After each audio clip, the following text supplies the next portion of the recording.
Welcome back to electrical power plus. आज की video में हम वीटी फ्यूज फेल के बारे में बात करेंगे। ये मैंने सीमेंस का डिक्सी 5 सॉफ्टवेयर ओपन कर लिया है ताकि मैं प्रैक्टिकली आपको दिखा सकूं कि वीटी फ्यूज फेल क्या होता है और उसकी सेटिंग किस तरह की जाती है। Actually VT fuse fail VT के सेकेंडरी सर्किट में हमारे पास या फ्यूज को इंस्टॉल किया जाता है या एमसीबी को इंस्टॉल किया जाता है। वो इसलिए कि इन केस अगर वीटी के सेकेंडरी सर्किट में कोई शॉर्ट सर्किट आता है तो या तो फ्यूज ब्लो कर जाए या फौरन से छोटा एमसीबी फौरन से ट्रिप कर जाए, सो दैट हमारा वीटी सेफ हो जाए। क्योंकि अगर वीटी के सेकेंडरी सर्किट में अगर शॉर्ट सर्किट हो जाए तो हमारे वीटी के बर्न होने का खतरा होता है। इसलिए वीटी एक बहुत कॉस्टली इक्विपमेंट है और सारा मॉनिटरिंग और प्रोटेक्शन में यूज हो रहा होता है। एक तो वीटी का लॉस हो सकता है, दूसरा उस वीटी की वजह से पूरा का पूरा हमारी जो सिस्टम है वो इनइफेक्टिव हो सकता है। इसलिए उसको सेव करने के लिए वीटी के सेकेंडरी सर्किट में हम या फ्यूज को या एमसीबी को इंस्टॉल करते हैं। क्योंकि वीटी के सेकेंडरी सर्किट में वोल्टेज स्टेप डाउन होते हैं। For example 230 KV to 110 volt, ये वीटी की फॉर एग्जांपल रेशियो है। तो ये वोल्टेज को स्टेप डाउन कर रहा है। तो इन अदर केस अगर ये शॉर्ट सर्किट हो जाए तो वेरी हैवी करंट फ्लो करता है इसके सेकेंडरी सर्किट में, जो इसके केबल को और वीटी को दोनों को डैमेज कर सकता है। अब हम देख सकते हैं कि वीटी की फ्यूज फेल की सेटिंग किस तरह की जाती है। ये मेरे पास एक रिले है 7SL86। इसकी सेटिंग में आ जाते हैं।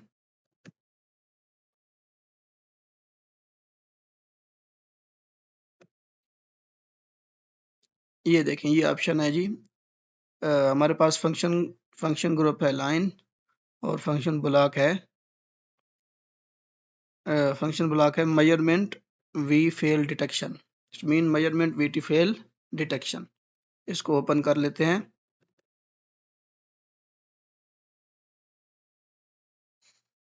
Measurement V T fail detection, ये इसकी हेडिंग है और ये नीचे से आ रही इसकी सेटिंग है।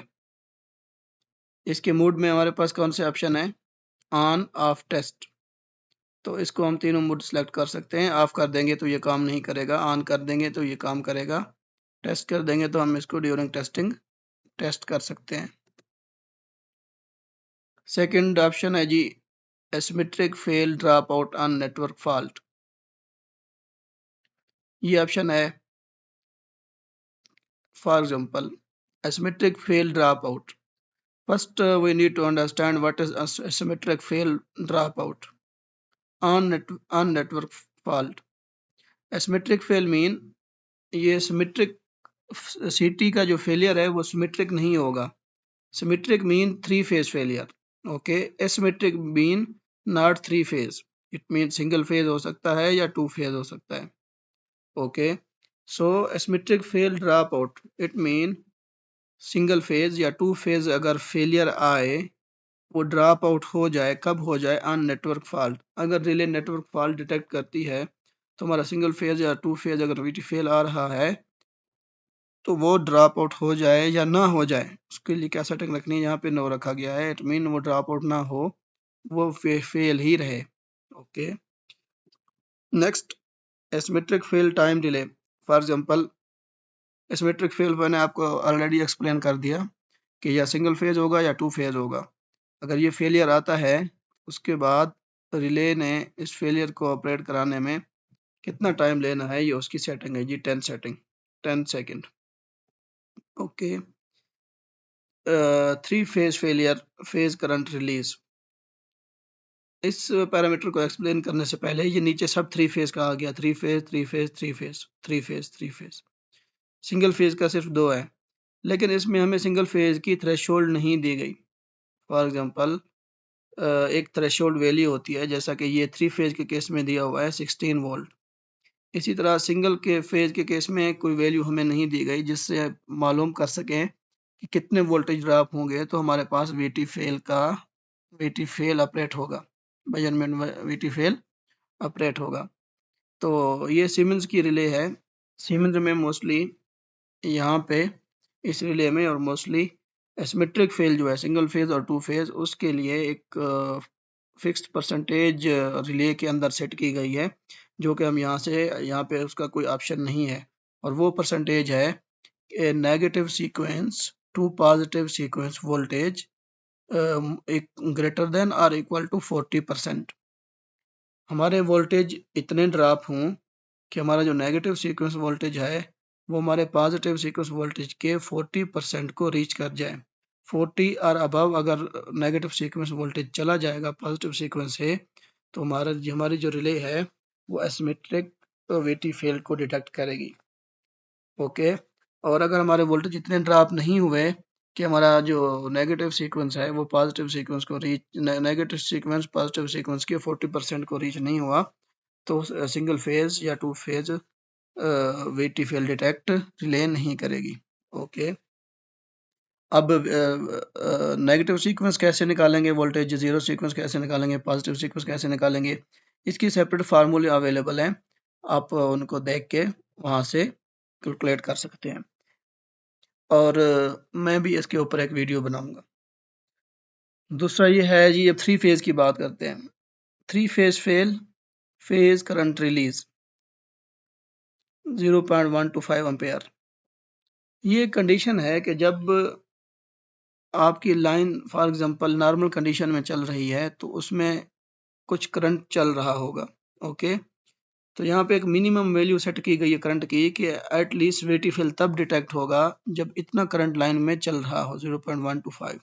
अगर इससे कम करंट होगा तो रिले वीटी फेल को डिटेक्ट नहीं करेगी। रिले ये अंडरस्टैंड करेगी कि हमारे पास लाइन एनर्जाइज ही नहीं है।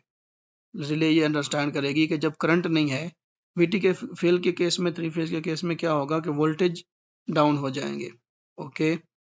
जब वोल्टेज डाउन हो जाएंगे और करंट ऑलरेडी इससे भी कम है, इट मीन ना वोल्टेज ना करंट, तो रिले अंडरस्टैंड दैट ये वीटी फेल का केस नहीं है, ये सिंपल लाइन डी एनर्जाइजेशन का केस है, तो रिले इसको लाइन डी एनर्जाइजेशन लेके वीटी फेल का केस नहीं लेगी।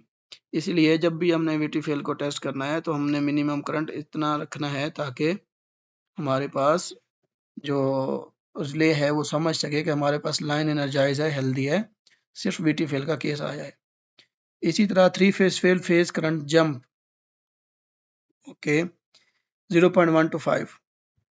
इसका मतलब ये है, three phase fail, phase current jump, इसका मतलब ये है कि 0.125 का जंप नहीं आना चाहिए करंट में।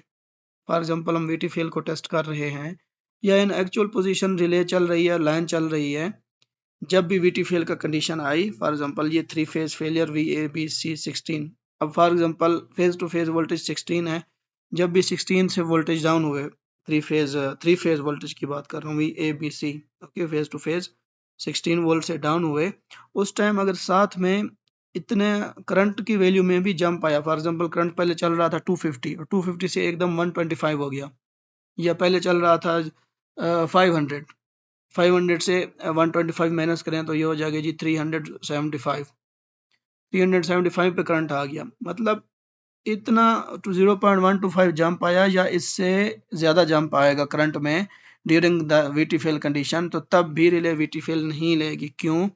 वीटी फेल की कंडीशन में सिर्फ वीटी के वोल्टेज डाउन होना चाहिए, करंट की वैल्यू में जंप नहीं आना चाहिए अब्रप्टली। अगर वीटी फेल के साथ करंट की वैल्यू में भी जंप आएगा, relay will understand that it's not the VT fail condition, it's the fault condition, क्योंकि फॉल्ट के केस में वोल्टेज डाउन होते हैं और करंट हाई होता है। सो यहाँ पे जंप की बात की गई है, जंप के मीन करंट की वैल्यू में जंप आएगा तो इट मीन रिले इसको फॉल्ट लेगी। ओके। करंट वैसे फॉल्ट में हाई होता है, लेकिन यहाँ पे सिर्फ जंप रखा गया है कि हाई हो या लो हो, तो करंट की वैल्यू अगर डिस्टर्ब होगी इट मीन रिले अंडरस्टैंड करेगी कि ये वीटी फेल का केस नहीं है, करंट भी अप डाउन हुआ है तो ये something other, it mean fault. Okay. इसमें भी वीटी फेल नहीं आएगा। ओके। तो वीटी फेल सिर्फ उस केस में आएगा कि जस्ट वोल्टेज की वैल्यू अपने रेटेड वोल्टेज से, फॉर एग्जांपल 63.5 वोल्ट है, या हमारे पास फेज टू फेज 110 वोल्ट है, 110 से 16 वोल्ट पे आ जाए फेज टू फेज वैल्यू, और करंट की वैल्यू में अप डाउन ना हो, तो तब उसको as a three phase VT fail लेगी, और वो उसको रिले उसको इंडिकेट भी करेगी। Switch on three phase failure on है, फॉर एग्जांपल हम लाइन को स्विचिंग कर रहे हैं, उसी टाइम हमारे पास थ्री फेज फेलियर डिटेक्ट होता है, तो वो भी ऑन है, और उसका टाइम डिले है जी switch on three phase failure 3 second उसका टाइम डिले है। इसमें जी एक और चीज़ है कि वीटी फेल के केस में रिले कौन सी प्रोटेक्शन को ब्लॉक करेगी।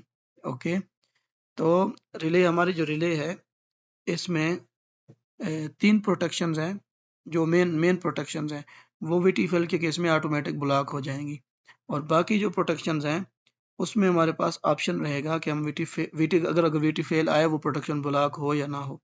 जो ऑटोमेटिकली ब्लॉक हो जाएंगे उनमें एक फर्स्ट वन सबसे पहले जो आएगी वो डिस्टेंस प्रोटेक्शन आएगी। जब भी वीटी फेल का केस आएगा डिस्टेंस प्रोटेक्शन ऑटोमेटिकली ब्लॉक हो जाएगी, क्योंकि डिस्टेंस प्रोटेक्शन को वोल्टेज चाहिए होते हैं। अब वीटी फेल केस का आ गया तो डिस्टेंस प्रोटेक्शन ऑपरेट नहीं होगी, वो अपनी इनएक्टिव में चली जाएगी, और रिले में अपना इनएक्टिव की अगर आपने कोई एलईडी असाइन की है तो उस पर शो कर देगी। उसके बाद हमारे पास डायरेक्शनल अर्थ फॉल्ट है, वो भी हमारे पास ब्लॉक हो जाएगा। ओके, इस तरह एक और प्रोटेक्शन भी है, वो ब्लॉक हो जाएगी। बाकी जो प्रोटेक्शन हैं वो सब हमारे पास ऑप्शनल हैं कि वो ब्लॉक हों या ना हो। फॉर एग्जांपल यहाँ पे मैं ये अंडर ए वोल्टेज 27 का केस है, इसको मैं ओपन करता हूँ।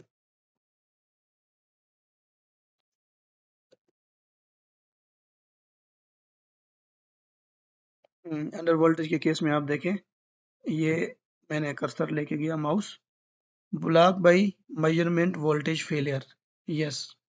तो ये यहाँ पे हम नो भी कर सकते हैं, यस भी कर सकते हैं, कि अगर वीटी फेल का केस आए तो ये वाली जो प्रोटेक्शन है हमारे पास अंडर वोल्टेज की, वो ब्लॉक होनी चाहिए। वो अंडर वोल्टेज की प्रोटेक्शन ब्लॉक हो जाए, वो काम ना करे या करे। हमने यस कर दिया एडमिन ये ब्लॉक हो जाए, ये काम ना करे। इसी तरह बहुत सारी प्रोटेक्शंस हैं जो जिसमें ऑप्शन है कि हम वीटी फेल से उसको ब्लॉक करें या ना करें। बट जो ऑलरेडी मैंने आपको बताया डिस्टेंस और डायरेक्शनल अर्थ फॉल्ट, एक और भी है, वो ये 3 प्रोटेक्शंस जो हैं उस टाइम तक ब्लॉक ही रहेंगी जब तक वीटी फेल रहेगा, ऑटोमेटिकली ब्लॉक रहेंगी। ओके, तो दोस्तों अगर आपको वीटी फेल का समझ आई है तो वीडियो को लाइक और चैनल को सब्सक्राइब करें ताकि नेक्स्ट आने वाली वीडियोस आपको टाइम से मिलती रहें। Thank you.